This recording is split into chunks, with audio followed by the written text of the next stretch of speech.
ಪೂಜಾ ಅಂದ್ರೆ ಬರೇ ಗರ್ಭಗುಡಿಯಲ್ಲಿ ಕುಳಿತುಕೊಂಡು ಮಾಡುವುದು ಪೂಜೆ ಅಲ್ಲ. ಬಿದ್ದಂತವನಿಗೆ ಮೇಲೆತ್ತುವ ಕಾಯಕವೇ ನಿಜವಾದ ದೇವ ಪೂಜೆ. ಬಸವಣ್ಣವ್ರಿಗೆ ಕೇಳಿದ್ರಂತ ಯಾರು, ಅಲ್ರಿ ನೀವು ಇಲ್ಲಿ ಕೆಳಗಿದ್ದ ಜನರ ಸೇವಾ ಮಾಡಂತೀರಿ, ಇದನ್ನ ಮಾಡಿದ್ರೆ ದೇವ ಪೂಜೆ ಅಂತಿರಲ್ಲ, ದೇವ್ರ ನಾವೇನ್ ತಿಳ್ಕೊಂಡಿವಿ, ಮ್ಯಾಲದನಂತ ತಿಳ್ಕೊಂಡಿವಿ. ಇಲ್ಲಿ ಕೆಳಗಿರುವ ಜನಗಳ ಸೇವಾ ಮಾಡಿದ್ರೆ ಮ್ಯಾಲಿರುವ ದೇವರಿಗೆ ಹೆಂಗ ಪ್ರೀತಿ ಬರ್ತದ ಹೇಳ್ರಿ ನಮಗ. ಜನ ಕೆಳಗದಾರ, ಇವ್ರ ಸೇವಾ ಮಾಡಿದ್ರೆ ಮ್ಯಾಲಿರುವ ದೇವರಿಗೆ ಹೆಂಗ ಪ್ರೀತಿ ಬರ್ತದೆ.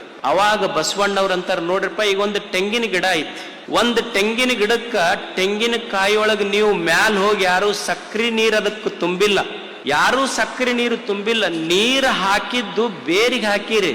ಬೇರಿಗೆ ನೀರು ಹಾಕಿದ್ರು ಮುಟ್ಟಿದ್ದು ತೆಂಗಿನ ಕಾಯಿಗೆ ಹೆಂಗ ಮುಟ್ಟೈತೋ ಹಂಗ ಈ ಜಗತ್ತಿನೊಳಗಿರುವ ಜನರನ್ನ, ಬಡವರ ಬಲ್ಲಿದರ ಸೇವೆ ನೀ ಕೆಳಗಿದ್ದವನಿಗೆ ಮಾಡಿದೆ ಅಂದ್ರೆ ಅದು ಮ್ಯಾಲಿದ್ದ ದೇವರಿಗೆ ತಾನೇ ಮುಟ್ತೈತದು.